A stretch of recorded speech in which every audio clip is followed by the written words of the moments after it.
여러분, 좋아하는 음식 중에 어떤 음식이 있으신가요? 제가 부산에 와서 부산의 음식을 여러 경험해 봤는데 그 중에 궁금했던 것 중에 하나가 조박낙지예요. 낙지인데 왜 조박낙지일까? 처음에는 그 조방이라는 말이 어떤 제방이나 뚝인 줄 알았어요. 그래서 원조 할매 조박낙지집에 밥 먹으러 가자고 하셔서 식당이 바닷가에 뚝방 위에 세워진 걸 상상하고 갔는데 저 범일동 시내 한복판 시장 가장 중심에 떡하니 가게가 있는 거예요. 이 조방인데 왜 바닷가는 안 보일까? 그리고 나서 조방이란 뜻이 궁금해졌습니다. 그래서 그 조방이란 뜻의 그 기원을 찾아보니까 1917년에 이 나라가 일제 치하에 있을 때에 조선 방직 공장이 세워졌던 그 시절, 그것을 줄여 부른 말이 조방이라는 말이었다는 거예요. 그때 일본 사람들이 조선 사람들의 값싼 노동력을 가져다가 공장을 운영했던 거죠.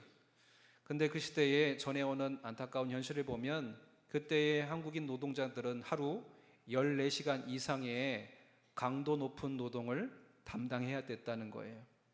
그리고 그 노동을 감당하고 돌아갈 때에 기쁨으로 갈 수 있던 것이 아니라 혹시나 이 조선 사람들이 여기에 나온 옷감 짜투리라도 훔쳐갈까봐 다 옷을 발가벗겨 놓고 몸수색을 한 뒤에 집으로 돌려보냈다는 거예요. 얼마나 고단했을까요? 그 고단했던 우리 이 땅의 노동자들이 조선방직 회사 그 앞에 3355 모여서 식사를 하는데 그때 그 앞에 낙지집이 있었다는 거예요. 그래서 거기에서 하루에 힘든 노고를 그 낙지볶음을 먹고 이겨내고 달랬는데 그게 이어져서 지금까지 일어났다는 게 조박낙지의 기원이라는 겁니다. 여러분, 제가 어린 시절에 밭을 일구는데 기계가 못 들어가는 곳에는 소의 쟁기를 달아서 밭을 가는 거예요. 근데 한여름에 밭을 갈다 보면 소도 지치게 됩니다. 근데 그때 제가 목격했어요. 지치고 쓰러진 소도 낙지가 일으켜 세운다는 것을. 아마 그 시대에 이 땅의 노동자들이 하루의 노고와 지친 삶을 다시 일으켜 세우기 위해서 3355 모여서 그 식사를 한 곳이 조방 낙지집이라는 겁니다. 새로운 힘을 얻기 위해서.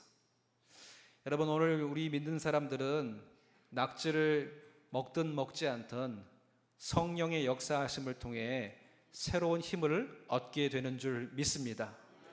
특별히 성령 강림절, 이 땅의 모든 백성들이 물론 낙지도 먹고 힘을 내서 열심히 일했겠지만 하나님을 믿는 믿음의 사람들이 어려운 시절 성령의 능력을 힘입어 이 시대의 어두운 그늘을 지나가고 이 교회를 지금까지 세워온 줄 믿습니다. 특별히 오늘 성령 강림절 초대교회에 성령의 역사하심 이후에 교회의 모습을 살펴보면서 혹여나 우리가 잃어버린 교회의 모습은 없는지, 그리고 우리가 되찾아야 할 교회의 모습은 무엇인지 함께 그 은혜를 나누면서 우리가 이 말씀의 은혜를 깊이 있게 나누고자 합니다.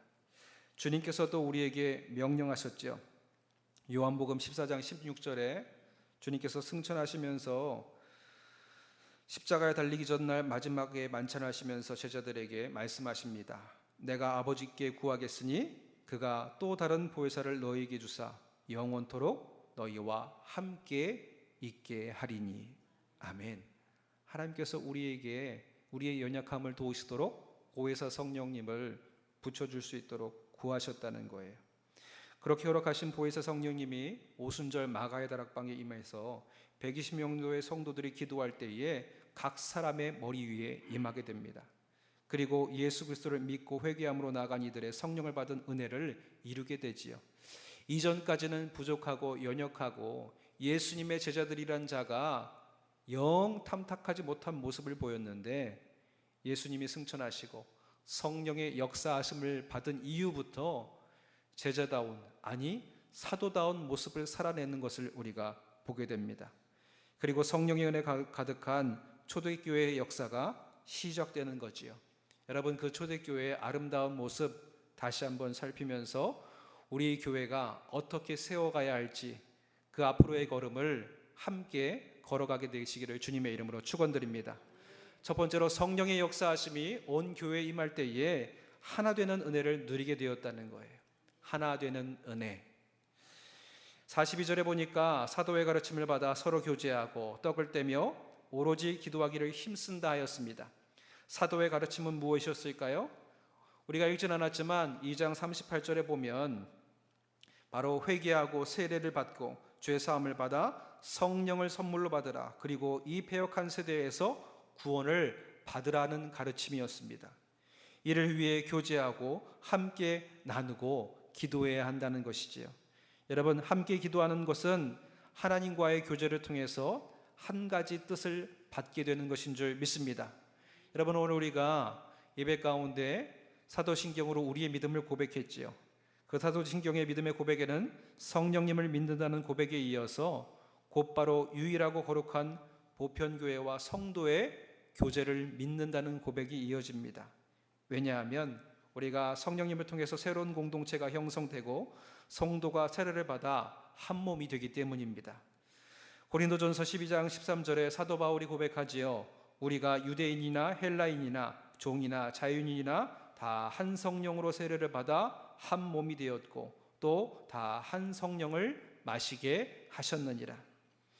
여러분, 성령의 역사하심이 그 어느 누구에게도 차별 없이 주어진다는 거예요. 성령의 인도하심을 통한 성도의 교제를 한 몸에 속한 지체로 우리가 세워져 가게 되는 줄 믿습니다. 개인에게만 허락된 새로운 삶은 고립된 삶이 아니라 하나 되는 삶이에요. 하나님을 만나고 그 은혜를 경험하게 되면요, 고립된 채로 남아있는 것이 아니라 고립되었던 영혼들이 함께 교제하며 하나가 되는 은혜를 누리게 된다는 거예요. 여러분, 이 교제의 말 헬라 원어를 찾아보니까 코이노니아입니다. 코이노니아, 교제. 이 교제라는 말 단순히 이야기 나누고 서로를 알아가는 것에서 끝나는 것이 아니라 어떤 것에 함께 참여하고 자신의 소유를 다른 사람들과 함께 나눈다는 의미가 여기에 담겨져 있습니다. 두 가지 의미를 가지고 있는 거지요.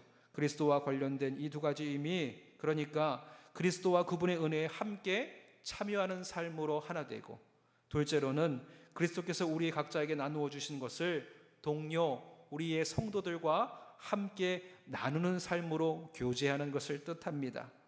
여러분, 그러니까 오늘 우리가 성령의 교통하심, 하나님의 은혜로 하나 되고 또 그 은혜로 받은 그 은혜를 서로 성도들과 교제하고 함께 나눌 때에 우리 안에 하나 되는 기쁨의 은혜가 넘치게 될 수 있을 줄 믿습니다.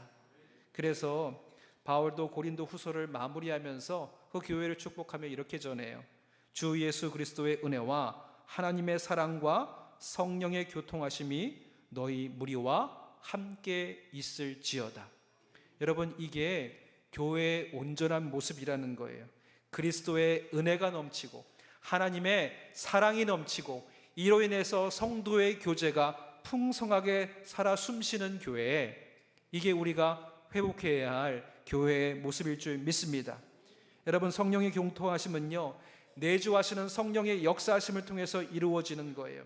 이 성령이 내 안에 있을 때에 분냄과 다툼과 시기의 역사도 잠잠케 되고 성도의 연합을 추구하는 생명의 공동체로 우리는 새로워질 수 있을 줄 믿습니다. 에베소서 4장 3절에 이렇게 전하지요. 평안에 매는 줄로 성령이 하나게 되게 하신 것을 힘써 지키라. 평안에 매는 줄로 다툼과 분냄 없이 주께서 나를 사랑하사 참으신 것처럼 서로를 참고 용납하고 모든 겸손과 온유와 오래 참음으로 이 하나됨을 힘써 지켜야 함을 우리 모든 온 교회, 예수 그리스도의 사랑과 하나님의 사랑과 예수 그리스도의 은혜와 성령의 교통하심을 이루는 우리가 회복해야 할 교회의 모습이라는 것이지요. 여러분, 오늘 우리 안에 이 믿음과 은혜가 새롭게 회복될 수 있어야 할 줄 믿습니다. 여러분, 회개하고 하나님의 은혜 받은 자, 진심으로 진정으로 죄를 뉘우치고 이웃에게 사랑과 자선을 베푸는 사람만이 하나님의 진정한 참된 성만찬 가운데 참여할 자격이 있다고 전합니다. 여러분, 우리가 신자라고 자처하면서도 공공연히 죄를 저지르기도 하고 때로는 연약한 모습이 있어서 서로를 교훈하고 서로를 책망하여 이끌기도 하지만 그 안에 뭐가 담겨질 때에? 사랑이 담겨질 때에 우리는 그 책망과 교훈 속에서도 하나됨을 이루어갈 수 있다는 겁니다. 여러분, 우리가 기도하고 힘쓰며 말씀에 떡을 떼며 함께하는 나누는 자리, 여러분, 신자는 그리스도와 복음 안에서 차별 없는 하나님의 은혜와 축복을 누리게 되는데요, 이 은혜와 축복이 하나님의 은혜 안에서 우리 모두에게 허락된다는 거예요. 그래서 우리가 힘써 예수 그리스도 안에서 하나인 이 은혜를 지키며 행하며 나아가야 할 줄 믿습니다. 왜냐하면 내가 이미 은혜를 누렸기 때문이에요. 은혜를 누리고 그 기쁨으로 내가 가진 것을 함께 통용하고 나누는 곳에까지 우리가 나아가야 한다는 겁니다. 하나됨의 기쁨, 오늘 우리가 저 시민공원에서 속도원 길들끼리 함께 걷게 되는데요, 함께 걷는 것 사실 쉽지 않아요. 결혼해서 제가 아내한테 자주 듣는 말 중에 하나가 같이 가요예요. 같이 좀 가요. 걷다 보니까 제 속도대로 걷다 보니까 걸음이 너무 빠른 거예요. 여러분, 우리가 함께 하려면 서로가 맞춰가야 합니다. 성령은 우리로 하여금 연약한 자를 돌아보게 하세요. 부족한 자를 돌아보게 하세요. 때로는 나도 힘에 부치기지만 조금 힘을 내어서 다름질해 보기도 하고, 내가 충분히 더 빠르게 나아갈 수 있지만 다른 사람들을 위해서 늦추기도 하는 서로를 위한 조절이 우리 안에 있을 때에 성령으로 하나 되는 은혜의 역사를 우리가 이루어갈 수 있을 줄 믿습니다. 그 은혜를 이루어가시는 저와 여러분들이 되시기를 주님의 이름으로 축원드립니다. 두 번째로는 성령이 충만한 교회는 통용함과 나눔이 가득한 공동체라는 거예요. 오늘 44절과 45절에 보니까 믿는 사람이 다 함께 있어 모든 물건을 서로 통용하고 또 재산과 소유를 팔아 각 사람의 필요를 따라 나누어 주며, 이렇게 고백합니다. 하나님의 은혜를 받으니까요, 기쁨이 넘치니까요, 이 은혜가 내게 기쁨이 되어서 그 은혜를 나누어 줌으로 표현하게 되었다라는 거지요. 오늘 우리 새벽에 데살로니가 4장 11절과 12절의 말씀을 나누는데, 형제 사랑의 방법이 무엇인가? 그 손의 수고를 힘써 행하라는 것이 형제 사랑의 방법 중에 하나인데, 내 삶의 자리에서 내가 받은 은혜와 달란트를 가지고 힘써 섬겨 봉사하는 것이 형제를 사랑하는 것이라는 거예요. 내가 찬양을 잘하는 은사가 있다면 찬양하는 자리에서 힘써 하나님을 찬양할 때에 성도들에게 은혜가 되고, 내가 요리를 잘하는 재능이 있다면 저 주방에서 내 손의 수고로 헌신할 때에 이 음식을 먹는 자들이 기쁨을 누리게 되고, 내가 청결하게 갖고 가는 것이 내 재능이라면 내 작은 수고와 헌신이 이 성전을 오르는 모든 이들에게 은혜가 되고 기쁨이 되고 감격이 된다는 거예요. 여러분, 언젠가 제가 교회에 올라가고 있는데 비가 오는 날 웅덩이가 이렇게 고여 있어요. 그래서 사람들이 때로는 까치발을 들고 때로는 이렇게 빙 돌아서 교회 성전을 오르는 거예요. 그런데 다들 피해서 가고 있을 그때에 한 장로님이 비가 오는 그 자리에서 우산을 내팽겨치고 바지를 걷고 맨발로 그 웅덩이 중간에 가셔가지고 그 가을날 쌓였던 낙엽이 막고 있던 그 배수로를 다 손으로 걷어내시는 거예요. 걷어낸 다음에 그 웅덩이가 순식간에 물이 빠져나가면서 사람이 지나갈 수 있는 길이 됩니다. 그리고 나서 비가 쫄딱 맞은 채로 혼자 웃고 계시는 거예요. 장로님, 비 쫄딱 맞고 뭐가 좋아서 그렇게 웃고 계세요? 그랬더니 그분이 그러시는 거예요. 목사님, 제가 작은 수고로 요 물웅덩이 하나 거두어내니까 많은 사람들이 하나님의 성전을 기쁘게 오릅니다. 이거 보니까 제 마음이 기뻐요. 여러분, 우리의 작은 수고로 서로를 섬길 때에 그 나눔과 통용이 이 교회를 하나 되게 하고 세상의 소문으로 연결되어서 이 성전을 메우는 또 다른 전도의 길이 되는 줄 믿습니다. 제가 언젠가도 한번 말씀드렸지만 1층에서 함께 교회를 정비하고 있을 때에 한 노모가 아들의 부축을 받고 교회 계단을 오르시는 거예요. 제가 온 지 얼마 안 된 터라 그동안 못 봤던 성도님인가 해서 저희 교회 성도님이시냐고 물었더니 아니라는 겁니다. 자기가 알던 부암교회를 찾아왔는데 이 교회가 부암교회인지를 물으셨어요. 맞다고. 그런데 교회 외형이 본인이 기억하는 교회의 모습이 아니래요. 그래서 1층과 2층 사이에 옛적 교회의 모습이 담겨 있는 사진을 보여드렸습니다. 그 사진을 보고 나서야 맞다고, 자기가 그토록 부산에 올 때마다 찾았던 그 교회가 맞다고. 그래서 사연을 들어보니까 어린 시절에 이 부암교회에서 저 미군 히아리아 부대를 통해서 받았던 전분가루, 밀가루, 그것들을 다 교회에서 나누어 줄 때 그 나눔의 은혜를 본인이 받았다는 거예요. 믿음 생활해야지, 믿음 생활해야지. 그렇게 하다가 나이가 들어서 신앙생활을 하고 예수님을 믿고 나니까 그 첫 번째 은혜의 감격이 있었던 이 교회가 생각이 나더라는 겁니다. 그래서 지금은 부산에 살지 않지만 결혼식이 있어서 교회에 왔다가 그 은혜의 때가 생각이 나서 다시 아들과 함께 이 성전을 찾아왔다는 거예요. 여러분, 이것이 믿음의 사람들을 세워가는 또 다른 걸음이 될 줄 믿습니다. 우리가 여러 모양으로 전도를 하지요. 그런데 진짜는 은혜 받은 자의 기쁨의 나눔이 저들을 은혜의 현장으로 불러들여서 예수님의 은혜를 경험하고 성령의 하나됨을 통해서 이 세상의 한 영혼을 주님께로 인도하는 은혜 가운데 세워지는 우리의 열심의 행함과 수고와 봉사와 헌신이 되는 줄 믿습니다. 여러분, 베드로전서 4장 10절에 보면 이렇게 전해요. 각각 은사를 받은 대로 하나님의 여러 가지 은혜를 맡은 선한 청지기 같이 서로 봉사하라. 내가 받은 은혜가 물질이라면 물질을 나누고요. 내가 받은 은혜가 은사로 각각 재능으로 주어졌다면 그 재능을 위해서 서로 헌신하고 수고하고 봉사할 때에 이것이 우리 안에 나눔이라는 거예요. 여러분, 물질만이 나눔이 아닙니다. 내가 가진 재능을 가지고 함께 나눔도 나눔과 통용의 자리로 이 교회를 세워가는 성령의 역사하심의 현장 가운데 함께하는 일이라는 거지요. 성령의 은혜를 받은 자들은요, 자기가 어려웠던 시절에 은혜를 받은 감격을 더 이상 외면할 수가 없어요. 굶주렸던 지난 시간, 어려웠던 시간, 홀로 슬퍼했던 시간, 성령의 역사하심을 통해서 위로받고 내가 새 힘을 얻었던 사람들이라면 동일한 아픔과 어려움 가운데 있는 자들을 결코 외면할 수 없다라는 겁니다.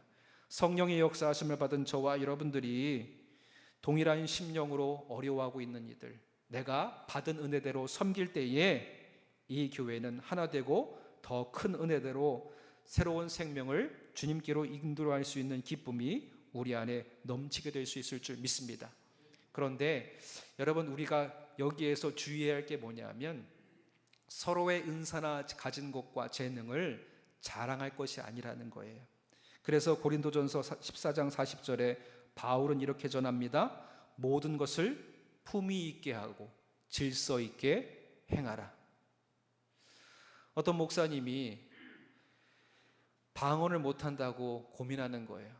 사실 저도 그렇습니다. 뜨거운 방언할 수 있는 능력은 제게 없어요.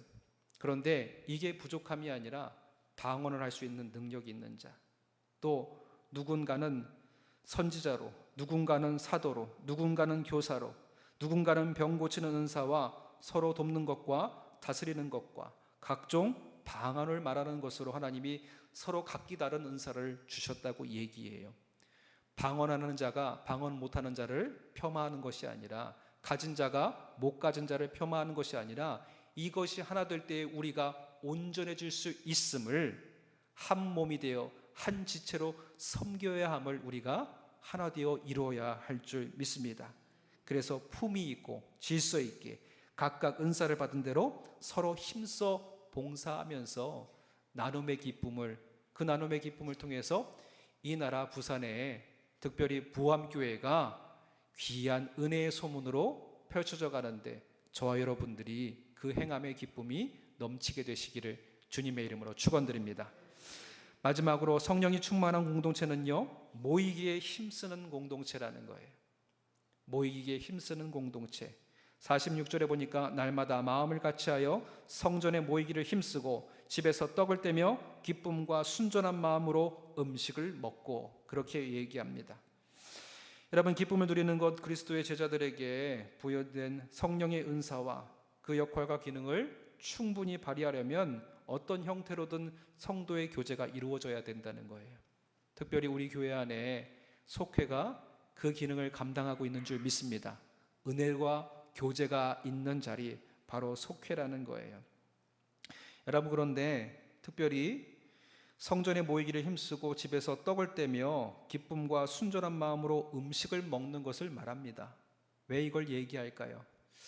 떡을 뗄 때마다 누구를 다시금 기억하고 기념하는 겁니까? 예수님이 나를 위해서 몸버려 피 흘리신 사건을 다시 한번 기억하는 성만찬의 자리에 우리가 함께하는 거예요. 떡을 뗄 때마다 주님의 몸을 기억하고, 잔을 부딪히며 마실 때마다 세상의 즐거움을 이야기하는 것이 아니라 나를 위해서 피 흘리신 예수님의 은혜를 기억하면서 그 은혜로 다시금 하나 되는 겁니다. 여러분, 그러니까 집에서 떡을 떼며 기쁨과 순전한 마음으로 음식 나누었던 일을 우리가 함께 행할 때마다 계속해서 새롭게 주님을 기억하는 거예요. 애찬을 통해서 함께 나누는 것. 여러분, 집에서라는 헬라어 원어 카트 오이콘이라는 원어를 살펴보니까 한 집에서 다른 집으로 라는 의미가 담겨져 있습니다. 그러니까 초대교회 성도들의 교제는요, 한 집안에만 편중되어 있지 않았어요. 이 집에서 저 집으로 옮겨가면서 집집마다 성령의 풍성한 은혜와 교제가 넘치는 교회로 세워갔던 겁니다. 가정이 교회가 되게. 여러분, 믿으십니까? 우리 옆 사람과 함께 고백해 보겠습니다. 당신이 교회입니다. 당신이 교회입니다. 여러분, 그러니까 교회가 세워져 가는 거예요. 성령의 역사하심을 통해 서로 통용하고 나누고 음식을 떼고 교제할 때마다 교회가 세워지는데, 한 곳에서만 머물러 세우는 것이 아니라 이 집에서 저 집으로 옮겨가면서 떡을 떼며, 여러분, 그렇다고 이 음식 먹을까 저 음식 먹을까가 고민하라는 거 아니에요. 떡을 뗄 때마다 주님을 기억하고 기념하면서 은혜를 되새기는 공동체, 그 은혜로 다시금 속회를 한 교회로, 한 가정을 교회로 든든히 세워가는 은혜가 이 초대교회의 성령의 충만한 가운데 이루어졌던 교회의 모습이라는 것이지요. 여러분, 그리고 이 교회 안에 세워진 한 사람을 통해서 하나님은 서로를 살펴보게 하십니다. 가정을 방문하면 보이잖아요. 그 가정의 상황이 어떤지. 그러면 그 상황을 보고 혀를 차면서 그 가정을 뒤에서 험담하는 게 아니라 어떻게 하는 거예요? 그 가정의 연약함을 함께 세워가고 기도하고 중보하는 거예요. 오늘 새벽에도 말씀을 나누었지만 형제를 사랑하고 행하는 일에 왁자지껄 소문내면서 광고하면서 떠들썩거리는 세상의 방법으로 행하는 것이 아니라 조용히 행하라 합니다. 묵묵하게 내 자리에서 다른 가정을 함께 기도하며 세워가는 거예요. 모든 교인은 서로의 영혼을 보살필 책임이 있다는 겁니다. 사도행전 20장 28절에 보면 에베소 교회 장로들에게 이렇게 전해요. 여러분은 자기를 위하여 또는 온 양떼를 위하여 삼가라. 성령이 그들 가운데 여러분을 감독자로 삼고 하나님이 자기 피로 사신 교회를 보살피게 하셨느니라. 여러분, 서로를 보살펴야 한다는 거예요. 여기서 보살피다는 말을 헬라어 원어로 살펴보니까 포이마이노라는 말입니다. 목자로서 돌보고 감독하고 양을 친다는 거예요. 그러니까 보살피라는 것, 감독자로 삼았다는 것은 맡겨진 양떼를 말씀으로 먹이고 떡으로 먹여야 할 사명으로 세워진 자가 교회의 장로들이고 한 믿음의 공동체의 지도자였다는 겁니다. 여러분, 이와 관련해서 히브리서 12장 15절에도 이렇게 전합니다. 너희는 하나님의 은혜에 이르지 못하는 자가 없도록 하고 또 쓴뿌리가 나서 괴롭게 하여 많은 사람이 이로 말미암아 더럽게 되지 않게 하며 음행하는 자와 혹 한 그릇 음식을 위하여 장자의 명분을 판 에서와 같이 망령된 자가 없도록 살피라. 여러분, 그러니까 영적으로 연약한 자들은 책망하여 이끌어서 세우고요, 또 염려와 근심 가운데 있는 자들은 함께 기도하며 중보하며 살펴야 할 책임이 우리 모두에게 있다는 거예요. 그런데 이 명령이 너희라는 말을 통해서 이루어집니다. 너희, 한 사람이 아니라 여기에 있는 모든 성도에게 이 사명이 주어졌다는 거예요. 그러니까 나는 돌봄만 받는 사람이 아니라 돌봄을 받기도 하지만 나와 함께하는 속회 안에 믿음의 한 영혼을 위해서 세워가야 할 책임이 또한 내게도 있다라는 것입니다. 여러분, 이 은혜가 우리 안에 있음에 성령의 은혜를 받아 채워진 은혜로 살피는 은혜이면서 동시에 이것은 특권이라는 거지요. 은혜 받은 자가 행할 수 있는 특별한 권리입니다. 하나님의 은혜 받았어요. 이 은혜가 내게 있기에 저를 세울 수 있어요. 저가 세워지고 연약함 가운데서 일어나니 가정이 세워지고 교회가 세워지고 이 세워진 자가 또다시 연약한 자를 세우는 은혜를 누리게 됩니다. 여러분, 우리 모두가 서로가 서로에게 감독자로 세워진 영혼을 살피는 하나님의 파수꾼으로 세워진 줄 믿습니다. 그리고 나서 이 은혜가 가득하면 그 공동체에 어떤 일이 벌어지게 됩니까? 47절입니다. 하나님을 찬미하며 온 백성에게 칭송을 받으니 주께서 구원받는 사람을 날마다 더하게 하시느니라. 아멘. 하나님의 은혜 감격이 넘쳐요. 기쁨이 넘쳐요. 주의 은혜로 함께 교제하고요, 내가 가지고 있는 모든 것을 함께 나누고 통용하니 나는 부족하지만 형제 안에 있을 때 나는 부족함이 없다는 거예요. 여러분, 이 기쁨이 저와 여러분의 삶에 있게 되시기를 주님의 이름으로 축원드립니다. 오늘 할렐루야 성가대 찬양 안에도 나는 부족하지만 주님께서 나를 인도하실 때에, 하나님의 능하신 오른팔에 내가 의지하며 나아갈 때에, 성령의 역사하심이 나를 붙들 때에 나를 안위하신 그 은혜로 인하여 우리는 푸른 출장으로 나아가게 되는 기쁨의 은혜를 누린다는 거예요. 세상이 우리를 바라봅니다. 이전에 코로나 기간 동안에 교회는 연약한 모습으로 세상의 입방아에 오르내렸어요. 저는 가장 좋은 전도가 무엇인지 오늘 이 본문이 우리에게 전하고 있다고 생각합니다.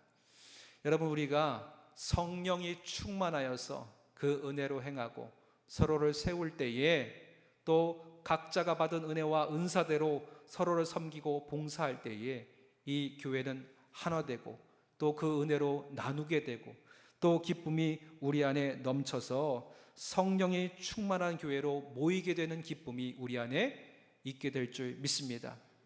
그 은혜가 있으니까 절로 모이게 된다는 거예요. 그 은혜가 있으니까 절로 찬양이 우리 안에 터져 나온다는 겁니다. 찬양의 고백이 복음의 전파가 되어서 세상에 널리 전하여지니 사람들이 우리 행함을 보고 우리를 칭찬한다 합니다. 여러분, 저는 부암의 성도들이 부산에서 칭송받는 자가 되시고 대한민국에서 칭송받는 자가 되시고 세계 안에서 성령이 충만한 교회로 우뚝 서게 되는 은혜의 공동체가 되기를 간절히 바랍니다. 여러분, 그 시작이 누구로부터 시작됩니까? 바로 나로부터 시작됩니다. 여러분이 오늘 은혜 받은 역사로 이 교회가 든든히 세워져 갑니다. 그 성령의 충만한 교회를 다시금 회복하시는 저와 여러분들이 되시기를 주님의 이름으로 축원드립니다. 기도하겠습니다. 사랑의 하나님, 2000년 전 이 땅에 보혜사 성령을 허락하여 주셔서 이 땅의 모든 백성을 양자 삼으시고 그 사랑의 은혜가 흘러가게 하시니 감사합니다. 양자의 영을 받은 우리 모두가 주님의 자녀로 교회 공동체 안에서 한 몸을 이루게 하시고 내가 받은 은혜와 사랑으로, 내가 받은 은사와 달란트로 서로를 돌보고 내가 더 받은 은혜를 나누는 공동체가 되게 하여 주시옵소서.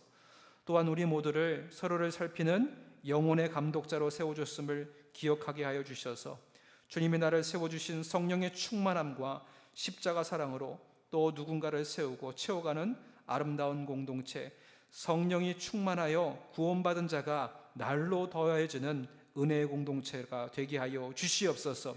이 아름다운 교회의 시작이 바로 나로부터 시작되게 주님 성령의 충만한 역사를 내게도 부어 주시옵소서.